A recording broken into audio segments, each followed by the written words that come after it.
2005 May മാസം 23 Texas.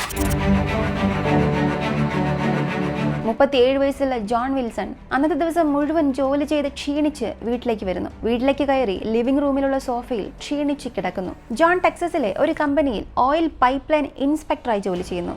അന്നത്തെ ദിവസം മുഴുവൻ നല്ല വെയിലത്ത് തന്റെ കാർ എടുത്തുകൊണ്ട് ഒരുപാട് സൈറ്റിൽ അയാളുടെ പരിശോധനകൾ നടത്തി.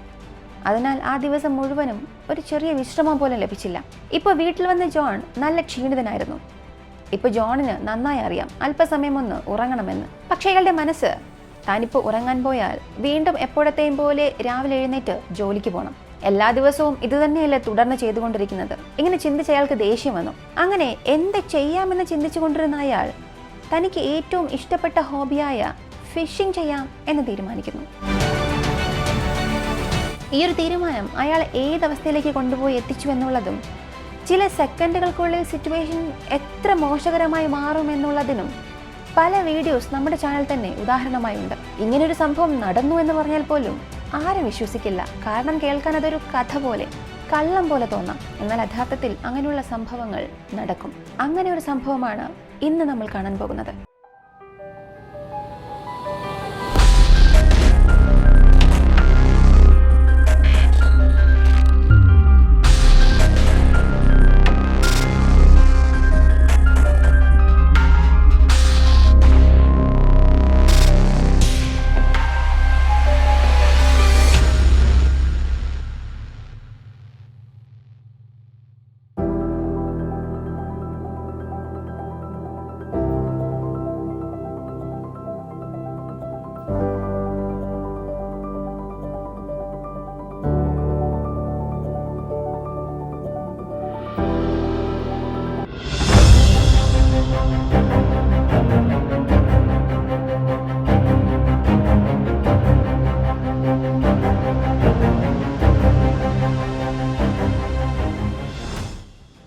സാധാരണ ജോൺ എപ്പോഴും ഫ്രഷ് വാട്ടറിലാണ് ഫിഷിംഗ് ചെയ്യുന്നത്.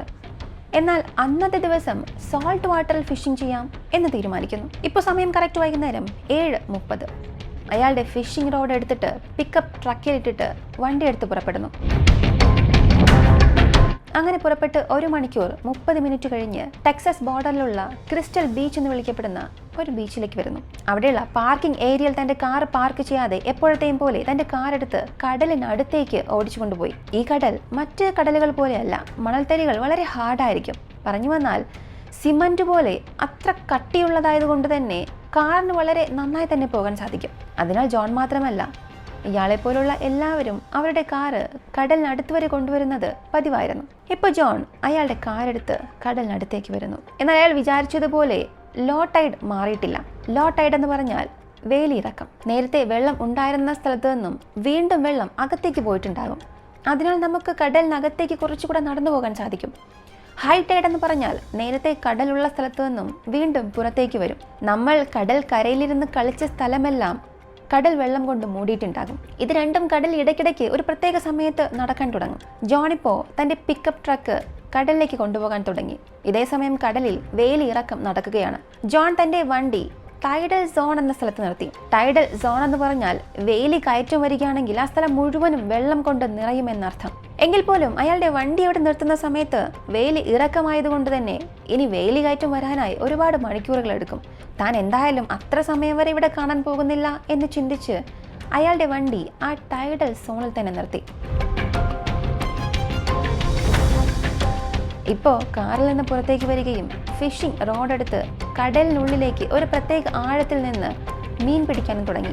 ആ സമയം അർദ്ധരാത്രി ആയതുകൊണ്ട് അയാൾക്ക് ചുറ്റും ശാന്തത മാത്രമായിരുന്നു. ആരും തന്നെ ഇല്ല. ഒരുപാട് ദൂരത്തിൽ 2-3 പേർ നിന്ന് മീൻ പിടിക്കുന്നുണ്ട്. അല്പസമയത്തിൽ തന്നെ അയാളുടെ ഫിഷിംഗ് അയാൾ ആസ്വദിക്കാൻ തുടങ്ങി. എന്നാൽ കുറച്ചു സമയം കഴിഞ്ഞപ്പോൾ ജോണിന് വളരെ ക്ഷീണം തോന്നാൻ തുടങ്ങി. അവിടെ കടലിനുള്ളിൽ തന്റെ ഇടുപ്പ് വരെയും ആഴത്തിൽ നിന്ന് മീൻ പിടിച്ചുകൊണ്ടിരുന്നപ്പോൾ തിരമാലകൾ വന്ന് അയാളെ ഇടിച്ചുകൊണ്ടേയിരുന്നു. കൂടാതെ അയാൾ അവിടെ നിന്നുകൊണ്ടാണ് മീൻ പിടിച്ചുകൊണ്ടിരുന്നത്. അന്നത്തെ ദിവസം മുഴുവനും ജോലി ചെയ്തതുകൊണ്ടും ഇതെല്ലാം ചേർത്ത് അയാളെ വളരെ ക്ഷീണിതനാക്കി മാറ്റി.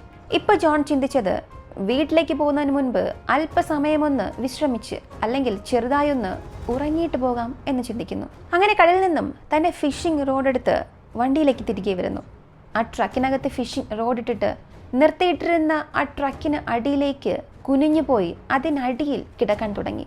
ഇപ്പോൾ അടുത്ത ദിവസം രാവിലെ ആ ബീച്ചിൽ നടക്കാനായി വന്ന ഒരാൾ കടൽ കരയിൽ നിന്ന് കടലിനെ നോക്കുന്നു. ഈ സമയം അവിടെയുള്ള സബ് സോണിൽ ഒരു പിക്കപ്പ് ട്രക്ക് പകുതി മുങ്ങിയ അവസ്ഥയിൽ നിൽക്കുന്നത് കണ്ടു. ഉടനെ അയാൾ പോലീസിന് വിവരം അറിയിച്ചു. പോലീസും അത് വന്ന് നോക്കിയിട്ട് ടോ ട്രക്കിനെ ഇൻഫോം ചെയ്തു. ടോ ട്രക്ക് ഡ്രൈവറും അവിടെ വന്ന് നോക്കിയപ്പോൾ കടൽ കയറ്റമായിരുന്നു. അതിനാൽ വേലി ഇറക്കം വരുന്നതുവരെയും അയാൾ കാത്തിരിക്കാൻ തുടങ്ങി. എങ്കിൽ മാത്രമേ ആ പിക്കപ്പ് ട്രക്കിൽ ചെയിൻ ഇടുകയും അതിനെ പുറത്തേക്ക് വലിക്കാനും സാധിക്കൂ. കുറച്ച് സമയത്തിൽ തന്നെ വേലി ഇറക്കമുണ്ടായി.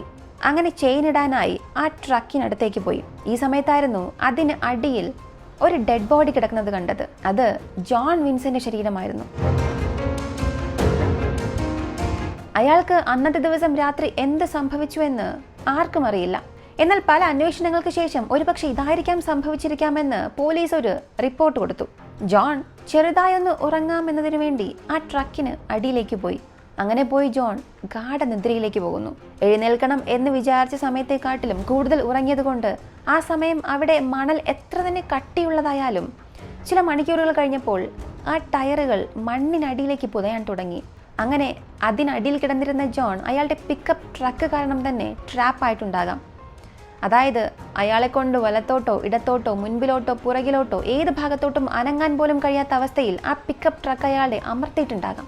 അങ്ങനെ അയാൾ രണ്ട് രീതിയിൽ മരിച്ചിട്ടുണ്ടാകാം. ഒന്ന്, ആ ട്രക്ക് അമർത്തിയതുകൊണ്ട് ഒരു ഘട്ടത്തിൽ ശ്വാസം മുട്ടി മരിച്ചിട്ടുണ്ടാകാം. അല്ലെങ്കിൽ ആ പിക്കപ്പ് ട്രക്ക് അയാളെ അങ്ങനെ അനങ്ങാൻ അനുവദിക്കാതെ മണ്ണിനടിയിലേക്ക് കൊണ്ടുപോയിട്ടുണ്ടാകാം. എങ്കിൽ പോലും മരിച്ചിട്ടുണ്ടായിരിക്കില്ല. അനങ്ങാൻ കഴിയാത്ത അവസ്ഥയിലായിരുന്നിരിക്കണം. അങ്ങനെ അനങ്ങാൻ കഴിയാതെ കഷ്ടപ്പെടുന്ന അവസ്ഥയിൽ അവിടെ വേലി കയറ്റം വരാൻ തുടങ്ങി. അങ്ങനെ കടൽ വെള്ളം പതിയെ പതിയെ കയറി വരികയും ആ സ്ഥലം മുഴുവൻ മുങ്ങുകയും ചെയ്തു. കൈകാലുകളൊന്നും അനക്കാൻ പോലും സാധിക്കാതെ ജോൺ അങ്ങനെ മരിച്ചിട്ടുണ്ടാകാം. ഈ രണ്ടിൽ ഏതു തന്നെയായാലും ജോണിന്റെ അവസാന നിമിഷം വളരെ ക്രൂരവും ഭയങ്കരമായ വേദന അനുഭവിച്ചായിരിക്കാം അദ്ദേഹം മരിച്ചിട്ടുണ്ടാവുക. ഈ ഒരു സംഭവത്തെക്കുറിച്ച് നിങ്ങൾ എന്താണ് ചിന്തിക്കുന്നത്? ഇങ്ങനെയൊക്കെയും ലോകത്തിൽ നടക്കുമോ എന്ന് നിങ്ങൾ വിശ്വസിക്കുന്നു? ഞാൻ ആദ്യമേ പറഞ്ഞതുപോലെ നമ്മുടെ ചുറ്റുപാട് വളരെ നോർമലായിരിക്കാം. എന്നാൽ അടുത്ത ചില സെക്കൻഡുകൾക്കുള്ളിലായിരിക്കാം ആ ചുറ്റുപാട് മുഴുവനായും മാറുന്നത്. അത് നമ്മുടെ ജീവിതം തന്നെ മാറ്റിമറിച്ചേക്കാം. ഈ ഒരു വീഡിയോയെക്കുറിച്ചുള്ള നിങ്ങളുടെ അഭിപ്രായം എന്താണെന്നുള്ളത് കമൻറ്റിൽ പറയുക. മികച്ച കമൻറ്റ് അടുത്ത വീഡിയോയിൽ വരും. വീഡിയോ ഇഷ്ടമായാൽ ലൈക്ക് ചെയ്യാം. ഇങ്ങനെയുള്ള വീഡിയോസ് കാണാൻ താല്പര്യമുള്ളവർക്ക് ഈ വീഡിയോ ഷെയർ ചെയ്ത് കൊടുക്കാം. ചാനൽ മറക്കാതെ സബ്സ്ക്രൈബ് ചെയ്ത് സപ്പോർട്ട് ചെയ്യാം. മറ്റൊരു വീഡിയോയുമായി വീണ്ടും കാണാം.